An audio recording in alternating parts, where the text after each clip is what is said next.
Today we're taking a look at one of the craziest flight simulator setups you'll ever see. This is my dad's flight simulator setup. He's been using Flight Simulator now for about 20 years. And his setup has evolved over that time, so he's slowly added to it, added more and more hardware, swapping some things out, adding new things in. So we're going to work around it together. So you can see there's 4 screens here, and we've got Flight Sim dragged across the 3 screens for a panoramic view. And then we've got navigation software. This is FS Tramp running above. So he prefers FS Tramp over Little Nav Map. You'll see there's an absolute forest of wires hidden behind all of this.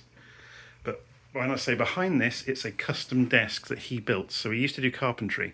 So he built this desk, and the desk itself has evolved. You can see there's a second panel behind here where the instruments used to be, but he refactored it all and redesigned it all a couple of years ago. Okay, so if we sit down, we'll work around various pieces of hardware and see what's here. So at the top left, we've got two SciTech backlit information panels. So they obviously show the annunciation messages from the aircraft, and they work completely, they're completely integrated with Flight Simulator. Underneath that, we've got a custom-made switch panel from a guy called Casper Jack on the internet. So again, he makes various versions of this. He's got an Arduino behind it. He also made this custom throttle, propeller and mixture control, and these work exactly as per real aircraft. So you've got the various locks and buttons to depress to release them and things like that. Okay, let's carry on around. So across the top of the desk, we've got a Boeing EFIS and MCP, or Master Control Panel.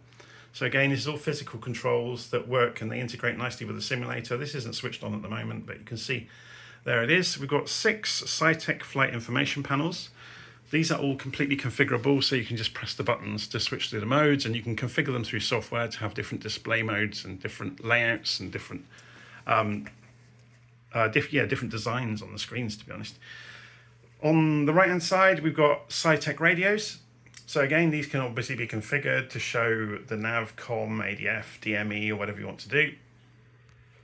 We've got 2 real SimGear screens, so you can have your navigation and your primary flight display normally, but you can see, because we're flying a 737 today, we can just drag the screens around, and we can reconfigure these to become the primary flight display from a 737 and the navigation display.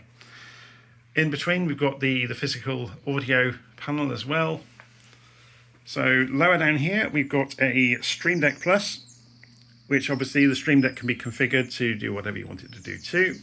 We've got a Stream Deck XL, and these are both configured to slide and hide underneath the desk when they're not in use. We've got an Android tablet over here. This is used to run a piece of software called Simbox, which allows us to turn it into an MCDU or an FMC if we need it to. On the far right, we've got a replica of the Boeing Quadrant by a company called Flight Sim PM. Apparently they're based in Italy.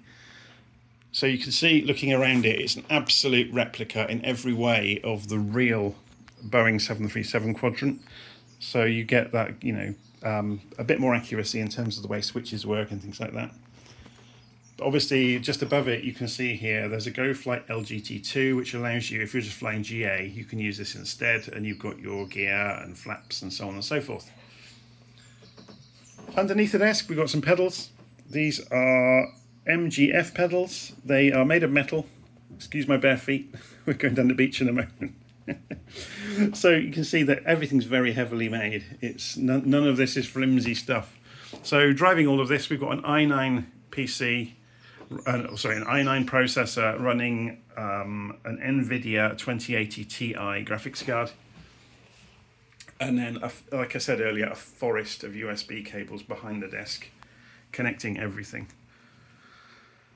So there we go. Quite possibly the most mad flight sim setup you're ever going to see. I'm pretty sure that when he switches it on, the lights in the street dim. So I'm going to leave it there. Hope you enjoyed having a look around this. See you soon.